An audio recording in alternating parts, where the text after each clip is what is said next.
Hi, friends. I'm your host, Life Coach Layla, and today we're going to be talking about authenticity. What does that word even mean? Why do you hear it thrown around so much? Why is it important? And how can we live authentically? How do we know if we're not living authentically? You hear a lot of things about your shadow self and not living in true alignment with your purpose. What does any of that even mean? So today I want to talk about authenticity, what it is, why it's important, and ways that you can show up for yourself that you might not have even thought about. So if this is something you're interested in, stay with me. Let's get started. So first of all, I want to say welcome to the Do Life podcast. If you're new here, please like and subscribe, comment what you liked about the episode, what you want to hear future episodes on. I am a certified life and business coach, a facilitator of the 6-phase meditation, focusing on forgiveness, and I'm training NLP, RTT, and hypnotherapist. So I am doing all the things, I wear all the hats, and I love every bit of it. I'm also a professional mermaid and a voice actress and a travel agent. So there's a lot going on there. I just wanted to give you kind of a brief about me. Since we're talking about authenticity, this is who I am. Now, I'd like to talk about a situation where I felt unauthentic. And it was actually in regards to recording this podcast, not the specific episode, but like my very first episode. So being a voice actress, I have a recording studio and I have a whole system set up, and I wanted to record my podcast in there for better audio and video quality. And the first few episodes that I've posted have not been the greatest audio and video quality because when I recorded my very first episode in the sound room, it felt very inauthentic to me. And I realized while I was watching the recording that I did that when I'm in the studio, I'm acting. Now, mind you, my acting is supposed to be as authentic as possible, but it's still acting. So when I'm when I'm watching the video that I made for my first episode of this podcast, I realized that it felt inauthentic because I was so used to acting when I was in that room that I had a difficult time being my true authentic self. And one way to realize parts of yourself where you maybe aren't being as authentic as you think you are is how would you act differently if there was a camera on you? If you had a camera following you around all day, are you doing different things? Are you interacting with different people? Are you saying things that you may or may not have said on a normal basis? Does the thought of having a camera on you or a hidden camera on you make you like want to shrivel up and turn inside out? If that's the case, then maybe you struggle a bit with authenticity. And that's okay. It's normal. There's always a part of us that we don't want the rest of the world to see.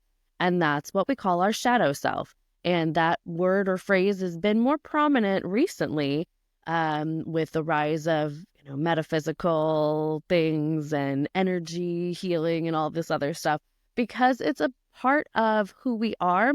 Whether you believe in the woo-woo stuff or not, your shadow self exists. We all have a shadow self. Me and my brother had a whole conversation about this when we were younger.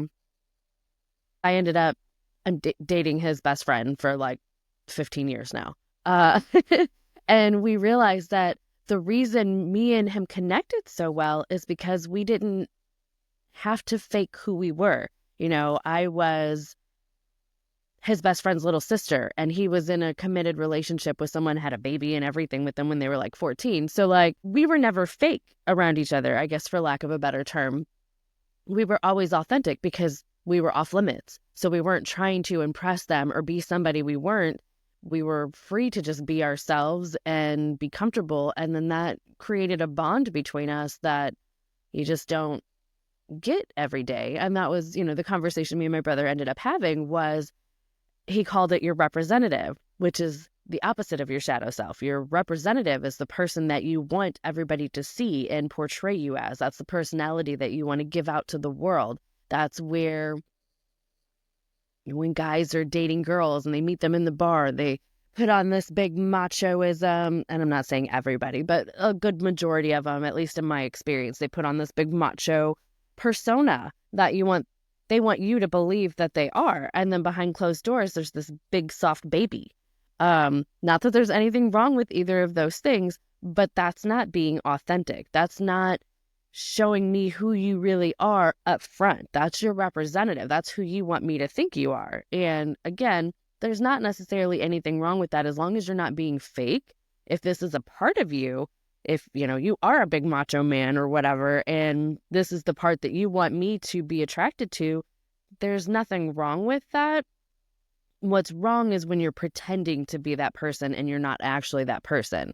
We all have multiple sides of us. I have no problem being all dressed up and fancy and glamorous and also turning around and being a super goth princess. Like, there is nothing wrong with having an array of personalities. That doesn't mean you're crazy. That just means that you're eclectic. That means that you're eclectic, I guess. Something along those lines. Anyway, that's not what we're talking about today. Like, being authentic is not just trying to be one person and be something that fits in everywhere. It's being true to who you are and what you feel inside. It's your inside on the outside, not just an outside shell. Like, I look at our authenticity when I'm coaching people, is everybody has this outer crunchy layer like an onion. And when you peel back, you get this soft, delicate part of you that nobody sees and sometimes mostly makes you cry. But that's irrelevant. What I mean is we all have layers of ourselves, and that hard outer shell is what we portray to the world 90% of the time because we want to protect that soft innermost being of ourselves. And that's perfectly normal and fine. And also, when I'm talking about your shadow self, the shadow self is the part of you that not only do you not want anybody else to see, but you don't even want to acknowledge half the time. And you can find your shadow self in a lot of places, and a lot of unfortunate places. So wherever you feel shame or guilt, that's usually your shadow. That's usually the things that you've done or said that you regret or wish you wouldn't have done or didn't do, because that's the shadow portion of you coming out to play, and you want to keep that stuffed inside. At least most people do. And one way to embrace your true authenticity is to acknowledge your shadow. If it's something that you're ignoring and you're putting aside, you're never going to bring it to the surface. You're never going to be able to deal with it. And it's going to be harder for you to live a life that's authentic. So embracing your shadow, acknowledging where it comes up. A lot of times I like to reflect at night before I go to bed, and I think, okay, what did I do today that I wish I would have done differently? And when I think about the behaviors, the things I thought or said or did, and I think about the things that I wanted to change, I realize what part of me created that behavior. And a lot of the times it's my shadow self. And having that deep reflection and bringing my shadow self to the surface. Okay, so I did these things because that's what the shadow version of me would do. Do I want to embrace that, or do I want to change that? Because if this is something that I truly deeply wanted to do and I'm feeling some sort of shame or remorse for it, why? I don't know if any of you are familiar with Maslow's hierarchy, but it talks, I think that's what I'm talking about. Man, I should have researched this. Anyway, but I'm pretty sure it's Maslow's hierarchy, where it talks about like shame and guilt being at the lowest vibrational scale, and love, and most recently, authenticity being at the top. So when you can embrace your true self, you vibrate at a higher level than someone who's feeling guilt and shame. And that's why I like to do this reflection of, where do I have this guilt and shame coming from? Not so I can stay at a low vibrational level, but because I want to avoid it in the future, because I want to acknowledge it and embrace it and analyze it. That's, hi, I'm a Virgo. That's my thing. But really, I want to look into myself deeper. I want a deeper connection and understanding of myself, why I make the decisions that I make. And is this a part of me that I want to embrace? Is this a part of me that I want to remove? How can I do better? And that's ultimately how I personally interact with my shadow, as I acknowledge it and decide what parts of it I want to keep, embrace, and what parts I still need to work on. So that's really all I have to say about our shadow self. As it's a part of us that we don't necessarily want anybody else to see, and we can't change or deal with it unless we reflect on it. Why is it important to be authentic? Man, there's so many reasons. I could talk for hours and hours about how authenticity is important. So first of all, I just mentioned that it's at the top of the high vibrational scale. So if you want to be in true alignment and true peace and harmony and living in a purposeful, meaningful life, being as authentic as you possibly can is going to be the quickest way to get there. And what does that mean? That means living your life the way you're supposed to live it. And it's so hard to kind of get into the nitty gritty of that. But basically, if you're not authentic, you're not in alignment. If you're working in a job and you hate that job, you're not in alignment. You're not authentic. You can't just show up to your boss and be like, I hate you and I don't want to be here. I mean, you can, you probably shouldn't. No good's probably going to come from that, or maybe all the good will come from that. Anyway, uh, the point I'm saying is if you're living a life that somebody else wanted, your parents wanted you to be a doctor or a lawyer or whatever, and you go to school and you're doing all these things, you're met with all this resistance because it's not in your it's not in alignment with your true purpose. You're living somebody else's life. That's not your life. I mean, it is your life, but you're not in alignment with your true purpose. You're not living authentically. If authentically you want to be an artist and you want to create art and you're a lawyer, you're not being authentic. That's not you. And again, I'm not saying you need to quit your job and go run in and pursue your dream.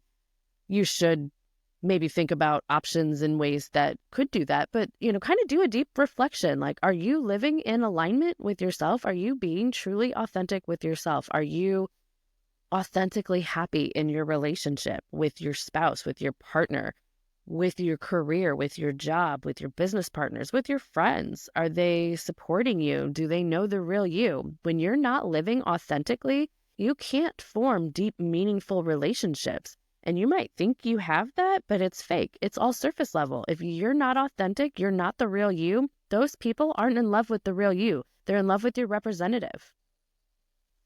And that's a hard pill to swallow. And I'm not sorry.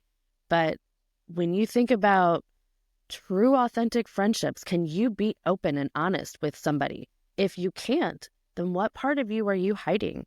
Why are you afraid? Where are you being inauthentic? What can you do to embrace that part of you? And this is the hard part because scientifically our brains are wired to need that community, that connection. So you're kind of shooting yourself in the foot here.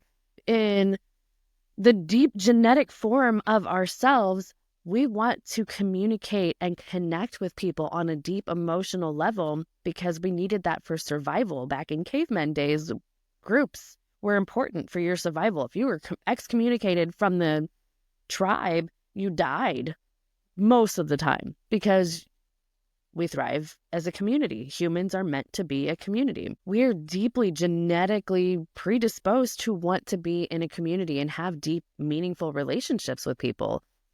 But then there's a part of you that is afraid to be your true, authentic self because you're afraid of what people might think if they know the real you. So on one hand, you want that deep, meaningful connection. So you're being what you think everybody around you will connect to, but then you're not actually getting that deep, meaningful connection because you're not being true to the real version of you because you're afraid of what other people might think of you. So that is a lot to process and digest. If you need to pause and cry and do some deep work, inner work, come back to me. I get it. It was hard for me to realize that for the longest time too, because in grade school, I was made fun of, I got picked on. There was a lot of things that I hated about myself, and I tried to smush them away and remove them from my existence so I could be the person that people liked and wanted to be around. And the more I realized that I was trying to be somebody I wasn't to fit in, the more I realized I didn't want to fit in and I didn't align with the people that I was surrounding myself with. And I was really young when I figured this out. And I was just like, it was a moment I was hanging out with a bunch of boys and they were for lack of more description, they were being mean to animals. And I was like, haha, actually, no. No, I don't like this. This makes me feel sick to my stomach, and you guys are things.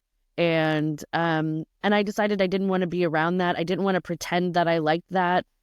That went against my deep morals. I pretended a lot of things. I pretended to be one of the guys, and I actually got used to being one of the guys. It wasn't necessarily that I was pretending, but I was embracing that part of me more so than my femininity. And I was a big tomboy growing up, and I wanted to fit in. I didn't get along well with girls because they picked on me and they bullied me. So that's why I embraced the version of myself that identified with the boys.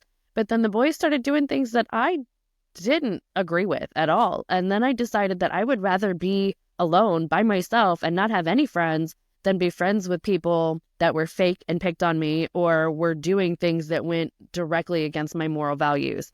And so at like 15, 16, I did some very deep inner work, not knowing what I was doing, but just like, what is going on with my life? That was a very tumultuous time in my life. And I'm glad that these things happened because it made me realize that I was tired of pretending to be somebody that I wasn't. So at 17 years old, I remember being like the me. I was me. I wasn't trying to fit in with you. I wasn't trying to appease anybody. I wasn't a people pleaser. I wasn't fake.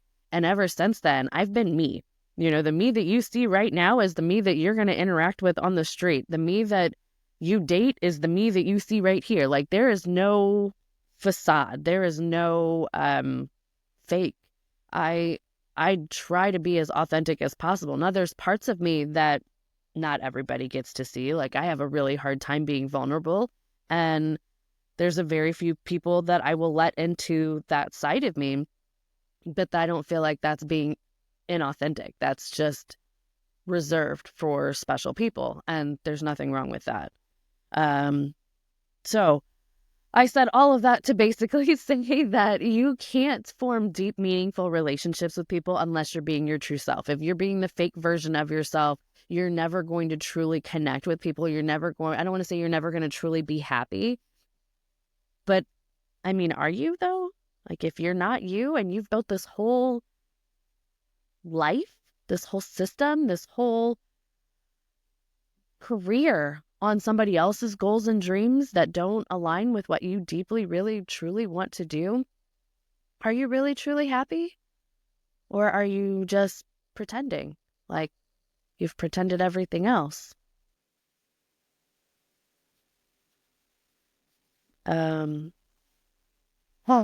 Let's actually define authenticity. I probably should have started with that, but the definition of authenticity is being true to oneself. It's aligning actions with one's internal values and morals. It's expressing thoughts and emotions honestly. So that is the definition of authenticity. Do with that what you will, but there it is. Again, I probably should have started with that, so my bad. Let's get into the science a little bit. People who are living a more authentic life tend to have less stress, anxiety, and depression because they're not suppressing emotions. And when you are true to yourself, you are creating those deep, meaningful bonds with people. It leads to increased confidence because you're embracing your shadow self, you're embracing your representative, you're connecting all of them together, and you're being a true, authentic version of yourself. You're not necessarily afraid of what other people think about you. I found when I was putting on that fake facade and I was trying to be the person that I thought everybody would like and want to hang around with, that I was so worried and concerned with what people thought about me that it was consuming. It was consuming my complete everyday total thoughts. I was so worried about what everybody thought about me and who I was showing up as and who they saw me as, because it was an act. When I'm acting in my sound room, I'm thinking, how does this portray to the people who are listening to me right now? How are they going to perceive these things that I'm saying? And I'm thinking about that because I'm acting. So when I'm not being real to myself and I'm acting, I'm really worried about what other people thought about me. And the second I decided that I was going to be me authentically and not try to please everybody else and not be the person that everybody wanted to be around or whatever, I quit caring as much about their thoughts and opinions of me, because I know who I am. And when I'm being true to myself and I'm living in alignment with who I am and what I want to be, if you're not in alignment with that, then you can go away. And that's okay. And I got so detached from the idea of having everybody like me and want to be me and be friends with me that I felt this layer of peace that I'd never had before. And I want everybody to feel that. And that's why I'm doing this episode, because I see so many people are so worried about what everybody thinks about them. And why? If you're true to yourself, then you know that those people that are in alignment with you, that resonate with you, that vibrate at your level, that are on your frequency, are going to gravitate towards you. They're going to be your people. They're going to come to you. And those people that aren't in alignment are going to fall away and disappear.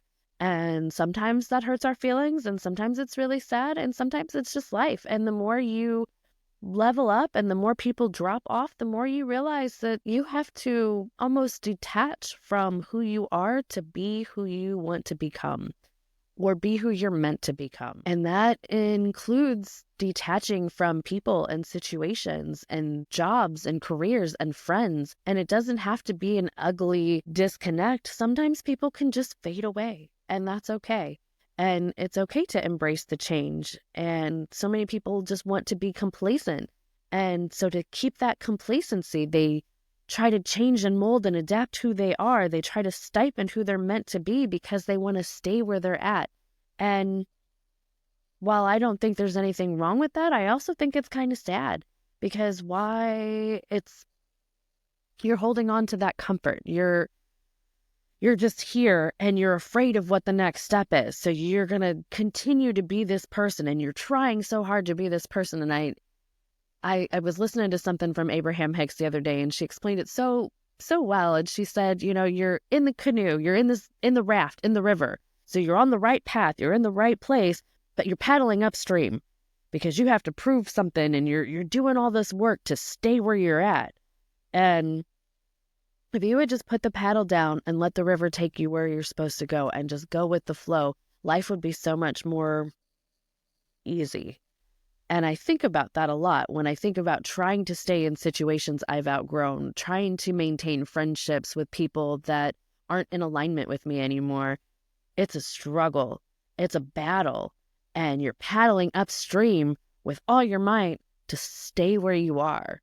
When if you let go and just breathe, you get where you're supposed to go. And I love that analogy, and I wanted to share that with you. And we've derailed quite a bit from the science of being authentic. So my apologies, but I thought that was important and really wanted to share that with you. So let's redirect.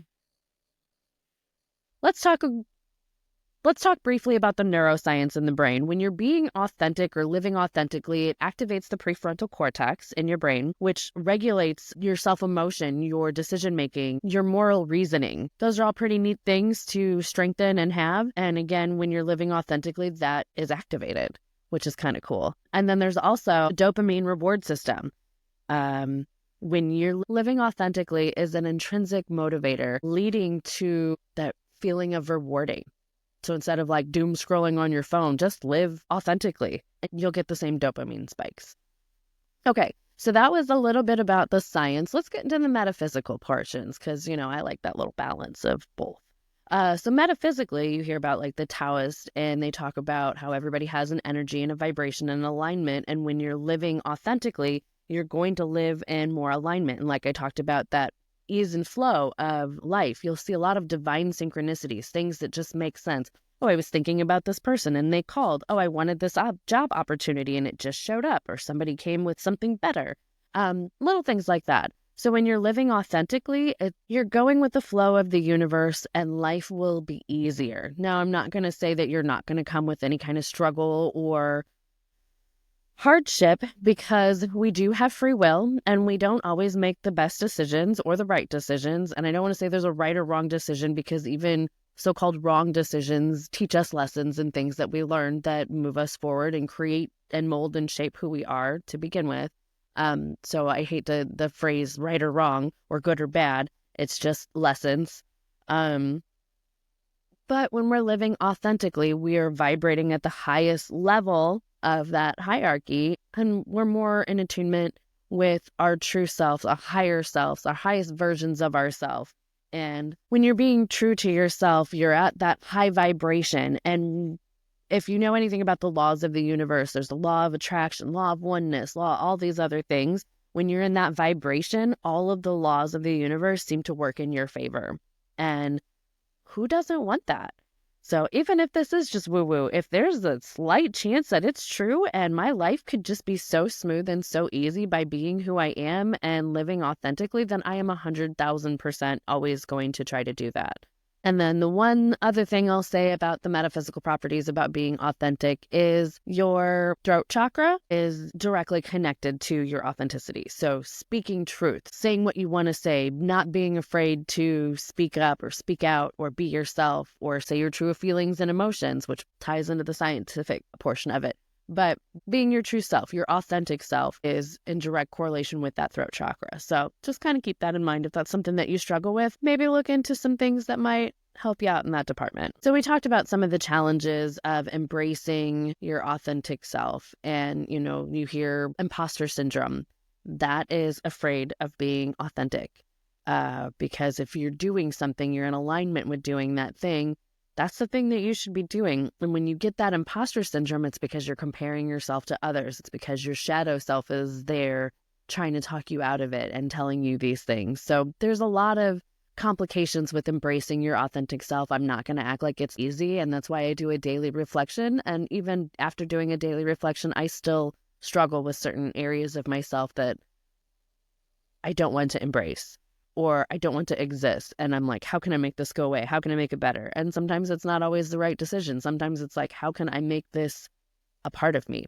So this is just deep inner work that you're going to have to do. But knowing that it's something that everybody struggles with, and no matter how good that you get at being authentic, there's always still parts of you that can adapt and change. And like I said, it's perfectly normal to struggle with being authentic. A lot of people might struggle with embracing authenticity, and you're not alone, and it's okay. And with that being said, let's talk about a few things that you can do to embrace being authentic.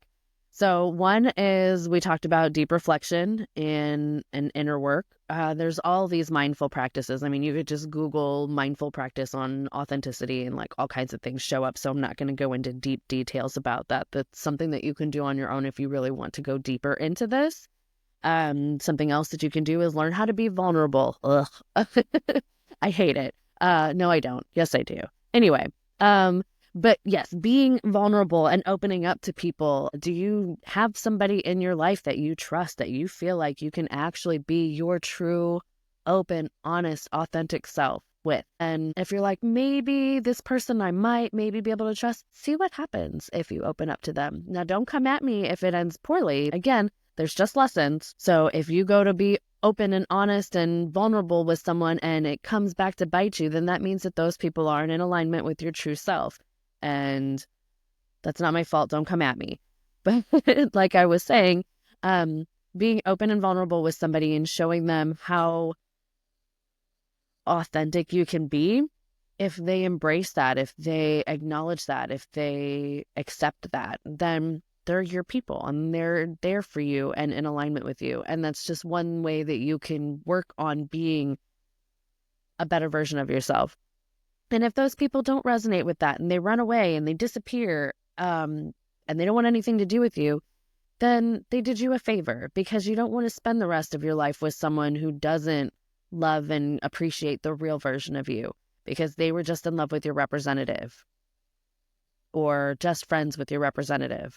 And the more we can be authentic and the less we can hide behind the representative, the more deep, meaningful relationships that we'll have. And I know I've already said this, but I just wanted to reiterate that and the importance of that. And a good portion of that would also be setting healthy boundaries. When you're in a relationship, whether it's a friendship or business or whatever, with that person, if you're setting healthy boundaries and they don't respect those boundaries, do they really respect you?